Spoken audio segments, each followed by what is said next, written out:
Hello, ladies and gentlemen. We are continuing with our our week of Sicilian videos. So we've started with an introduction. Yesterday we talked about the Najdorf, and today, fresh off my chess lesson at a local school, a video about that to follow after this one, we're talking about the most popular variation of the Sicilian defense amongst beginners, and that is the Dragon Sicilian. So, what does that look like? A reminder, all moves will be in the description down below. The Dragon Sicilian is this. And it comes after, if we run back through the opening, e4, c5, knight f3, d6, d4, c takes d4, knight takes d4, knight to f6. Looks very reminiscent of the Najdorf. And here, if you play a6, you are in a Najdorf. But instead, you play in the Masters Database Elite Chess, the third most popular move, g6. And this introduces the famous dragon variation of the Sicilian defense. With the general themes, and the general themes of this are very easy to understand. The dragon is a very sharp line with immense amounts of established theory. Against players familiar with the theory, even one slip can be fatal. So you need to know what you're doing. It can be very sharp. It's not played a lot at top level because white has found very easy attacking plans because you attack this pawn on g6. And you would say, well, how do you do it? You push pawns. You pawn storm. Remember, this is a Sicilian. They're all going to be sharp. With g6, black is preparing to fianchetto their bishop on g7. On g7, this bishop will have a very nice long diagonal and put considerable pressure on the center of the board to facilitate a queenside attack. We know this, the queenside attack.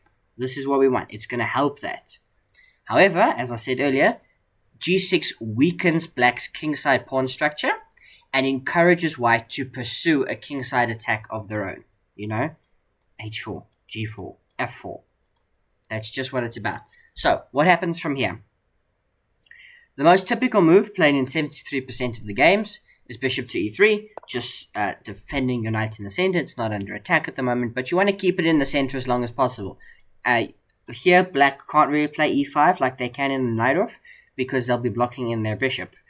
So, bishop g7, and now f3, just, helping your center. Your bishop can drop back, and it stops the knight jumping forward to attack your bishop. So, your bishop's got a retreating square, and it stops the knight jumping forward. And you're preparing, g4, h4, h5, all sorts of stuff. Anyway, castles from black. Queen d2. And this is a typical theme in King's Indian and all sorts of openings. It's to go and trade off this bishop, because then the dark squares are very, very weak. Anyway, knight c6. Now challenging that knight in the center. You can ignore it for now and play long castles. Fights on. This is it. This is where the fight begins. Now there's lots of moves. Typically it's d5. This is the move you play. You start striking in the center. As black, you need to understand white has a very simple game plan. So you need to be fast. That is why d5 is so important. The next move, if I can find my mouse, the next most played move instead of d5 is taking the knight. Knight takes, at which point you play bishop takes, putting pressure on the knight, and then here play goes with bishop to e6, just developing the light square bishop and putting pressure then on a2. So after that, king b1. And then you get this position with black to move. You've got a couple of options here. Mostly played is queen c7, and you put pressure on that c file that you opened up because you played the Sicilian defense. Okay, let's go. Instead of bishop to e3, there is another move that's played here, and it's bishop to e2. Just this variation of the Sicilian, of the dragon, white wants to make a great defense in the king side. Now you still get bishop to g7, but now white castle short. This is the other way to play. It's slightly less dynamic, so if white doesn't want to get into a fight, this is what they would play. You don't end up committing the bishop to e3, you don't play f3, you don't go for this, you don't castle long. We end up castling the same side, castles, and it's pretty fine. Here, bishop g5 probably, instead of going here. So this is a bit more of a passive way to play. Okay, g6. Let's continue with bishop to e3 though, which is the main line. Bishop to g7. Then here we've discussed f3. f3 kind of has to be played. You can go back to bishop e2, which you can see highlighted on screen, or bishop to c4. If I'm looking, I'm going to go out of the Masters database into the Lichess database, so the full database. f3 here is played 54% of the time, with a 50% win ratio for white amongst nearly 2 million games in this variation alone. From this position, there's over 3.5 million games in the Lichess database. So if you're looking what other people might play, f3 is still the most popular move, but another move that appears is queen to d2. Setting up this battery very quickly. So castles, still the most popular move, still the most principled move. And now either f3 straight away or long castles. And it's like this. So play this at your own risk. The knight can still go here. That is the thing. f3 is played to prevent the knight going here. Now, knight c6, which is the most popular move. And what do you do with this bishop? There's bishop to g5. What do? h6. You kick the bishop out. So now you've got to go bishop h4 and you've lost this battery. Oh, not. Why bishop h4? Bishop h4 is played in the database, but the engine suggests h3. Wow. Already better for black, yeah.